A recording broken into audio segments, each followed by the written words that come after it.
श्री कृष्ण कहते हैं कि जहां आपकी कोई कीमत नहीं है वहां पर रुकना अनुचित है। चाहे वो किसी का घर हो या किसी का मन, अपनी जिंदगी से कभी नाराज मत होना। क्या पता आप जैसी जिंदगी दूसरे लोगों का सपना हो। जो जितना शांत होता है वो उतनी ही गहराई से अपनी बुद्धि का प्रयोग कर सकता है। कपड़े और पैसे से कोई बड़ा नहीं बनता, इंसान की पहचान उसके कर्म से बनता। जो दर्द में भी मुस्कुराए वही असली बहादुर है। जो गलत राह पर भी सही बने वही असली ईमानदार है। दुनिया दिखावे से भरी पड़ी है, असलियत कम मिलती है। जो खुद की पहचान बना ले वही दुनिया पर राज करता है। दोस्त, श्री कृष्ण कहते हैं कभी भी निराश मत हो और जीवन के संघर्षों से भागो मत।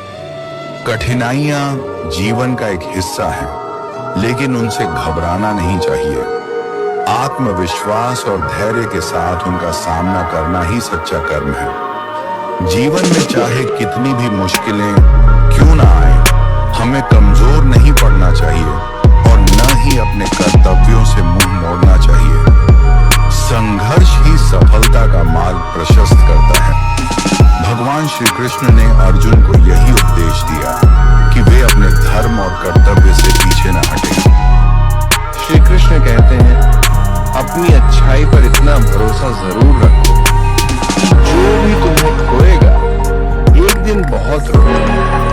मनुष्य चाहे जितना भी जतन, अंधेरे में छाया और बुढ़ापे में काया, और अंत समय में माया किसी का साथ नहीं। नेकी करके अगर दरिया में डाल दोगे तो वही कश्तियां बनकर तूफानों में तुम्हें पार लगाए। इसीलिए जीवन में अच्छे कर्मों को कभी न छोड़ो, क्योंकि यही वो पूंजी है जो हमेशा तुम्हारे साथ रहेगी। संसार में सब कुछ छूट जाता है, परंतु अच्छाई और नेकी का प्रभाव अमर रहता है। अगर दुख में अकेले हो जाओ तब सुख में किसी को आने मत देना। जो जाहिर करना पड़े वो दर्द कैसा, और जो दर्द न समझ सके वो हमदर्द कैसा। कल से करूंगा, यही आदत इंसान की जिंदगी बर्बाद कर देती है।